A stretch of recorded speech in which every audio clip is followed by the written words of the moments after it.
Une stratégie gagnante pour le trader débutant. Dans cette leçon, nous allons apprendre comment les statistiques influencent le marché du Forex. Quelle est la discipline de trading à avoir et pourquoi est-elle difficile à observer? Comment pouvez-vous obtenir des bénéfices sans risque? Une stratégie gagnante. Quel est notre but dans le trading? Notre but, en définitive, est d'investir un certain montant d'argent et de faire autant de profit que possible. Disons un bénéfice de 20% en un an. Si vous avez investi 100 000 $ US, le bénéfice serait de 20 000 $ US par an, le rêve de tout investisseur.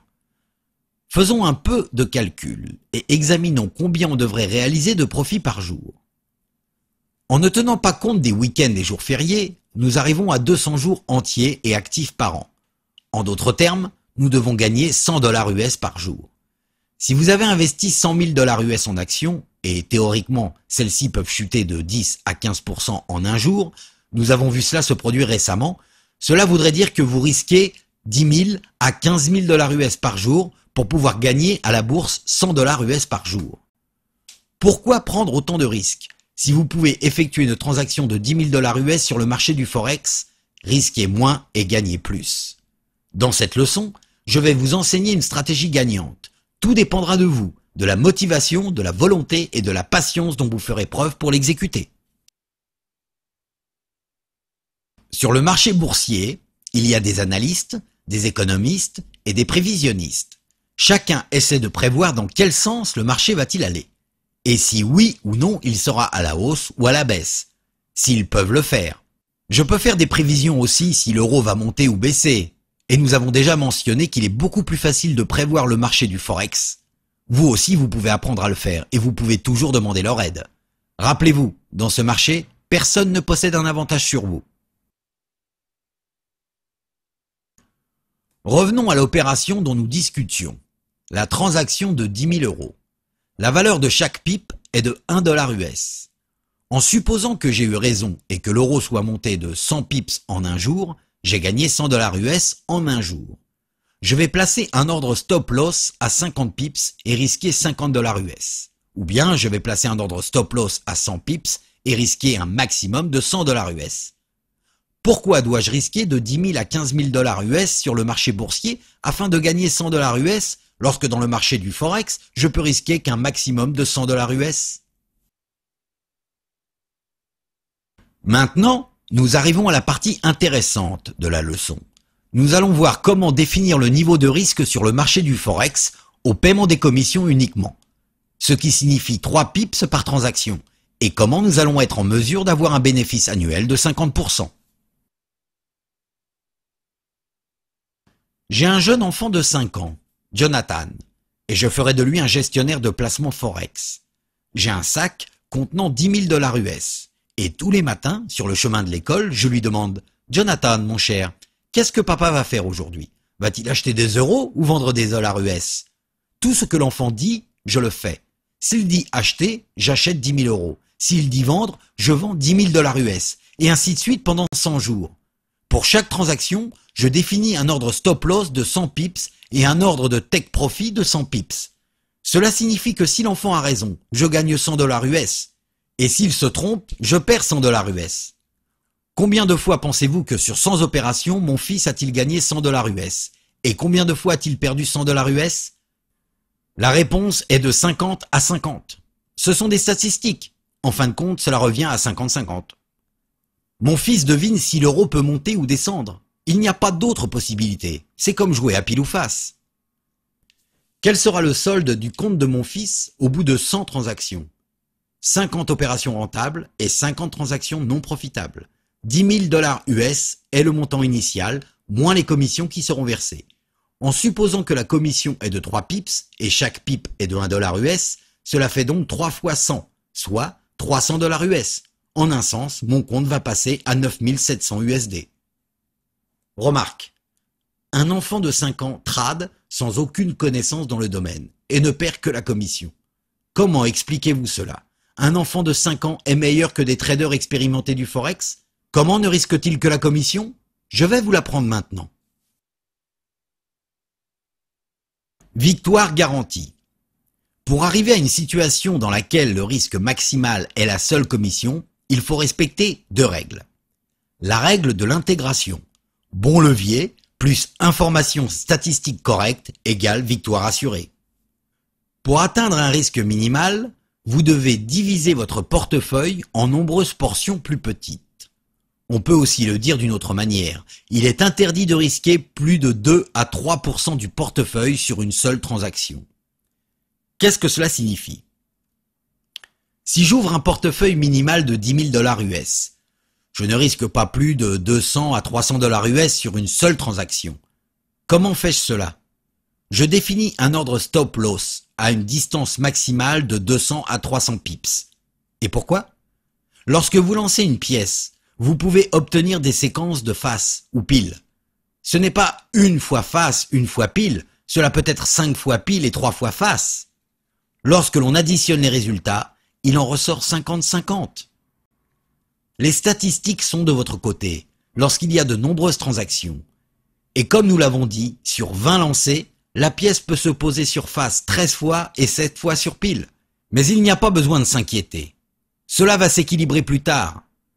Que faire? Les statistiques sont une science exacte.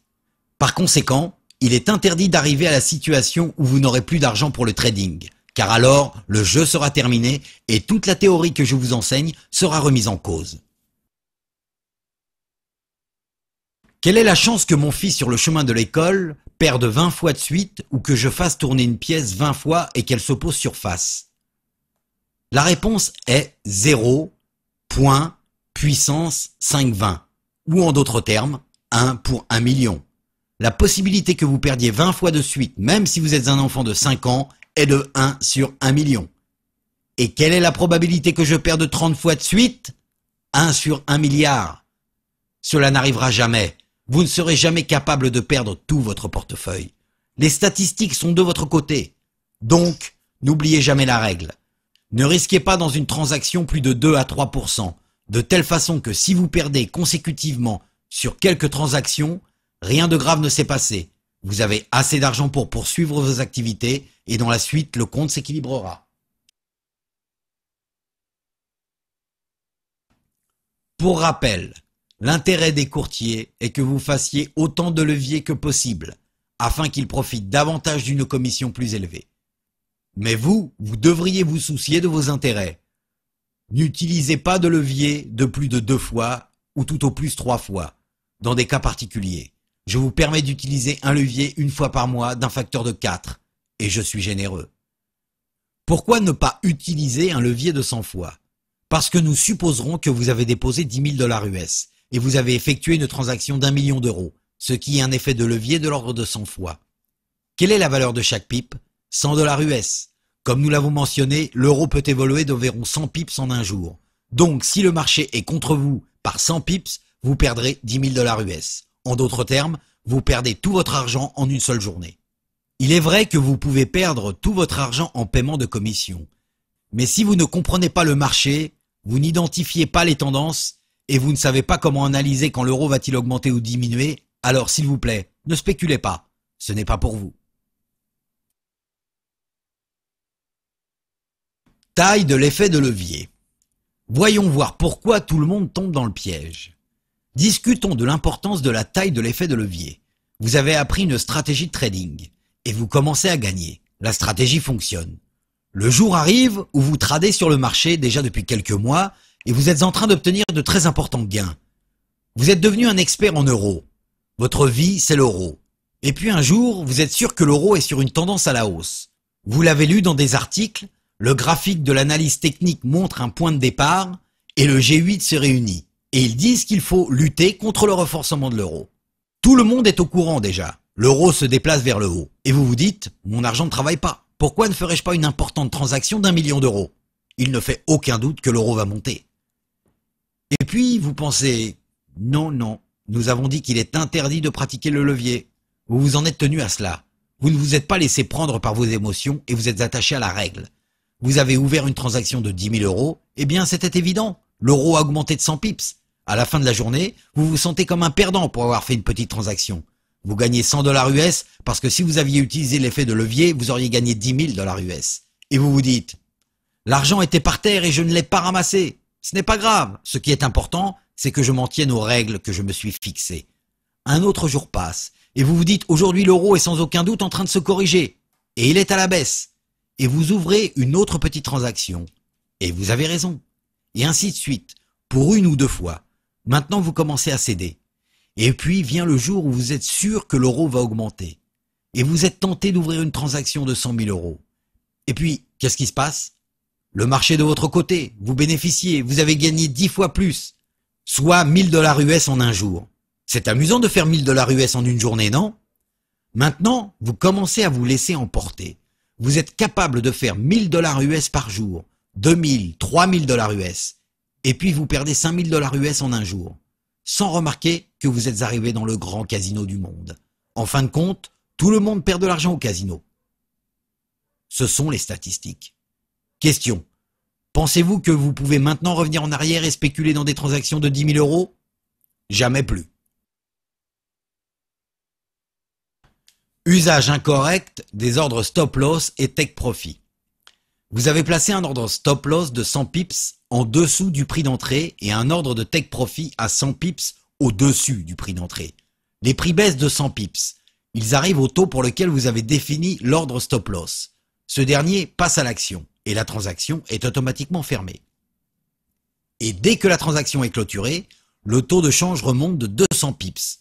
Après 2 jours, vous effectuez une opération similaire, les marchés baissent et la transaction est automatiquement fermée au point de stop-loss. Il baisse d'un autre 10 à 15 pips, puis augmente à nouveau de 250 pips. À ce stade, vous vous dites si seulement j'avais déplacé le stop-loss un peu plus bas, je ne serais pas sorti avec une perte de 100 $ US, mais plutôt avec un bénéfice de 100 $ US. Après que cela se passe plusieurs fois, et croyez-moi cela arrive souvent, vous faites une pause et vous vous dites, pour la prochaine transaction, je déplace le stop-loss de 20 autres pips à un total de 120 pips. Vous commencez une transaction avec le nouveau stop-loss. Le prix descend de 110 pips. Et ensuite, faites un demi-tour et monte. Et vous terminez la journée avec un bénéfice de 100 $ US au lieu d'une perte de 100 $ US. Vous êtes satisfait parce que vous avez déplacé le stop-loss de 20 pips supplémentaires et vous avez gagné de l'argent. Superbe. Le lendemain, la même chose se passe. Et le troisième jour venu, le prix baisse. Et vous déplacez le stop-loss en arrière à 150 pips. Et vous gagnez de l'argent.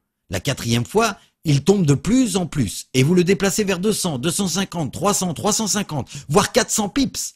Et maintenant, vous avez perdu 4000 $. Et vous savez qu'il n'y a aucune chance pour que le taux de change retourne là où il était auparavant.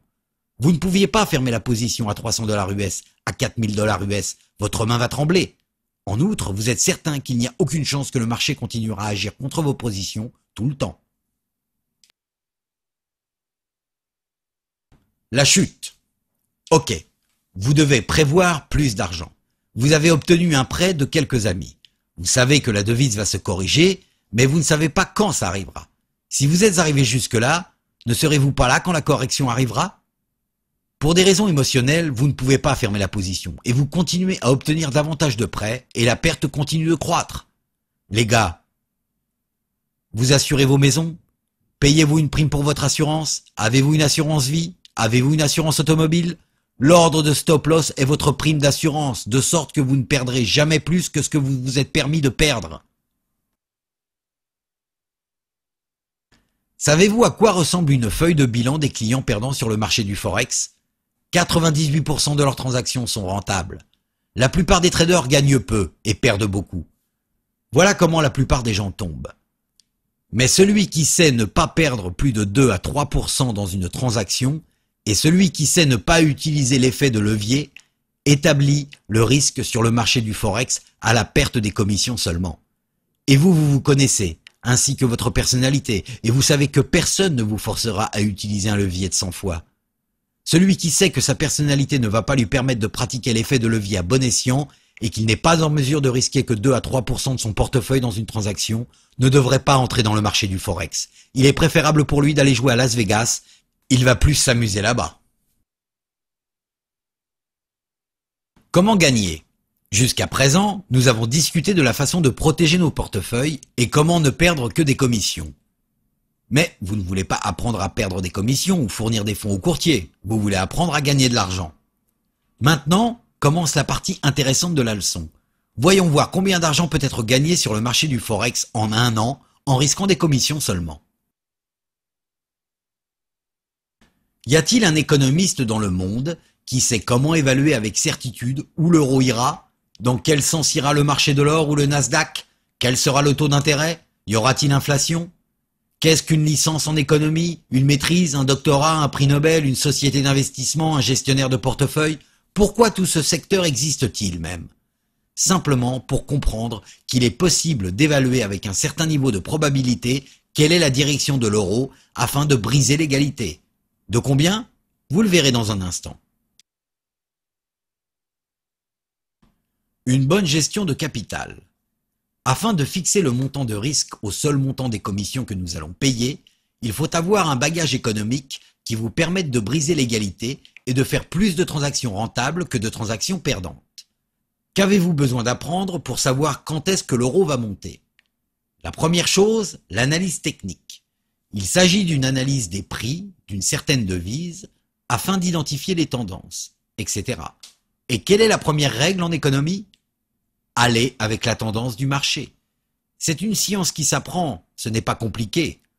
Dans notre cours de perfectionnement, nous vous enseignerons à regarder le graphique et à apprendre à identifier une tendance. Est-ce une science exacte? Pas toujours, autrement tout le monde serait en train de faire des bénéfices. Mais si vous effectuez toutes vos opérations à partir d'aujourd'hui avec la tendance et non contre elle, vous finirez par être en mesure d'avoir un peu plus de transactions rentables que de perdantes. Voilà tout l'enjeu. La deuxième chose à apprendre, c'est l'analyse des données économiques. On peut expliquer que lorsque le taux d'intérêt dans un pays augmente, la valeur de la monnaie locale augmente, parce que la demande de dépôt dans cette monnaie augmente, les gens l'achètent et ainsi elle se renforce. Même un marchand de persil sur le marché après 20 ans sait exactement quelle est la qualité du persil. Il regarde les feuilles et sait immédiatement si c'est un bon produit ou non. Il n'y a pas de diplôme d'études avancées de persil, mais il vit et respire le persil. L'expérience vaut mieux que l'éducation. De même pour vous, après quelques années de trading sur l'euro, vous arriverez à comprendre l'euro. On pourra vous réveiller au milieu de la nuit et vous serez en mesure de dire que le cours de l'euro est de 1,4266 jusqu'à 10 heures du matin. Il y a une activité réduite et qu'à la nuit, elle est latente. Il faut être prudent en période de Noël. Et que lorsque le taux d'intérêt est abaissé, le cours s'envole. Il vous faut donc aller et apprendre l'analyse technique, connaître les données économiques, expérimenter, exercer et enfin faire des bénéfices.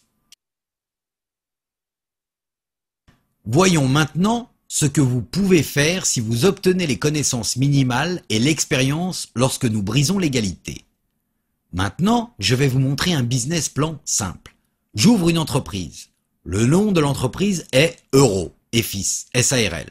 Je dépose 10 000 $ US et je suis le roi du monde de l'euro. Il y a ceux qui vendent des pizzas, ceux qui vendent des tomates. Et mon business, c'est d'acheter et de vendre des euros. Je travaille 10 minutes par jour. Je fais une transaction avec mon fils Jonathan sur le chemin de l'école. Vous vous souvenez de lui? Soit je gagne 100 $ US, soit je perds 100 $ US. Contrairement à mon fils, je ne devine pas. Je lis les journaux financiers. J'ai lu les rapports d'analystes. Je fais des analyses. Je tiens compte de mon expérience. Et je prends une décision financière rationnelle. Mon fils, sur 22 opérations dans un mois, perd 11 fois et gagne 11 fois. Combien de pips perd-il chaque mois sur les commissions? Si nous supposons que l'écart est de 3 pips, alors 66 pips. Il perd 3 fois 22 transactions.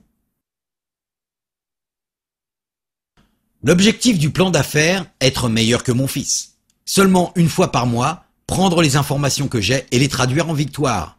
Au lieu de 11 à 11, ce serait 12 à 10 en ma faveur. Est-ce possible? Les gars, si vous n'avez pas compris, nous commençons le trading dans le marché du Forex avec une probabilité de 50% de chance.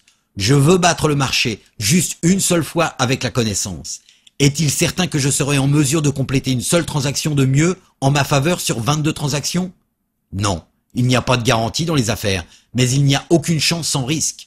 Et si je perds, je ne perdrai que la commission. Je ne demanderai pas de prêt de mes amis ou de mes banques. Je n'aurai jamais d'ennui sur ce marché. La plupart des traders dans le monde savent comment identifier la tendance, mais leur problème est la gestion de leur capital. Moi, j'ai personnellement été couronné de succès depuis des années en travaillant de cette manière.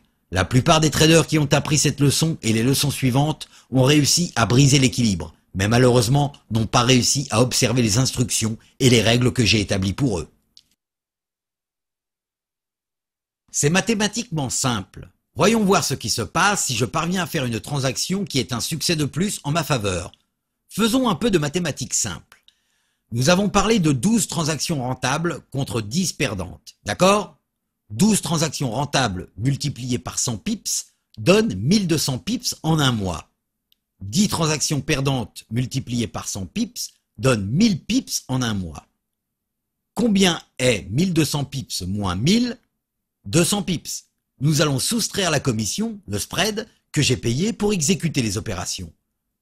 3 fois 22 pips, l'opération est égale à 66 pips de commission. Le gain total cumulé de 200 pips moins 66 pips de commission, nous avons gagné 134 pips en un mois. Je veux faire la déclaration suivante, si vous permettez. Si vous apprenez l'euro, si vous apprenez l'analyse technique, comprenez les données importantes qui affectent l'euro, vous vous exercez un peu, et puis une fois par mois, vous réussirez mieux qu'un enfant de 5 ans. Si ce n'était pas possible, nous ne vous l'aurions pas enseigné. Si cela ne fonctionne pas pour vous, arrêtez de trader. Vous n'avez apparemment pas compris que si la courbe est en hausse, et l'on vous dit d'acheter, vous devez acheter. Il semble que vous n'ayez pas compris que si le gouverneur de la banque augmente le taux d'intérêt, le taux de la devise va augmenter. Mais si vous avez réussi et compris, vous avez 134 pips en un mois en travaillant 10 minutes par jour. C'est tout. Traduisons cela en argent. Vous avez 10 000 $ US dans votre compte. Supposons que vous démarriez avec une transaction de 30 000 €. Un effet de levier de 3 fois. Pour cette opération, chaque pip vaut 3 $ US. 3 $ US multiplié par 134 pips, cela fait 402 $ US. 4,02% de bénéfice revient à 48,24% par an, en risquant une commission uniquement. Et si vous gagnez plus d'expérience et de connaissances et obtenez 13 transactions rentables contre 9 transactions perdantes et non 12 à 10, c'est déjà un bénéfice de 96,5%. Connaissez-vous un investissement avec un tel rendement? Pas moi. Quel montant investir? Prenez la somme minimale d'argent que vous êtes prêt à gagner en un mois et multipliez-la par 20. Pourquoi? Nous avons parlé de 5% de bénéfices mensuels. Donc, si vous voulez faire 500 $ US en un mois, mettez 10 000 $ US pour ouvrir un compte. Mais ne vous mentez pas à vous-même. Ne mettez pas 10 000 $ US pour gagner 5 000 $ en un mois, parce que vous allez sûrement les perdre. Pourquoi? Parce que celui qui essaie d'avoir un rendement de 50% en un mois utilise un levier trop important et ne réussira jamais. Les outils pour réussir. Nous vous donnerons des cours complets en ligne, vous vous exercerez, vous allez apprendre et alors seulement vous commencerez à trader. Si vous voyez dans le temps que vous pouvez gagner 134 pips par mois, agrandissez votre portefeuille et ouvrez des transactions plus importantes. Vous allez agrandir votre portefeuille et vous allez fonctionner de telle façon que chaque pip aura une valeur de 20 $ US. Vous avez appris ici les éléments de base du trading forex sur les sommes que vous pouvez réaliser vous-même lorsque vous deviendrez un trader expérimenté. Savez-vous quel plaisir de gagner un salaire hebdomadaire sans dépendre de personne, de n'importe où dans le monde? Peut-être que vous ne deviendrez pas de millionnaire en faisant cela, mais si on vous jette n'importe où dans le monde avec un ordinateur portable et un peu d'argent, vous pouvez bien gagner votre vie, parce que vous aurez les compétences et la connaissance permettant d'évaluer une fois par mois dans quelle direction l'euro va aller. Maintenant que vous avez appris et compris les fonctions de base du marché, nous vous recommandons de continuer avec le cours avancé de notre entreprise, un cours qui enseigne l'analyse technique et quelques stratégies de trading supplémentaires. Bonne chance!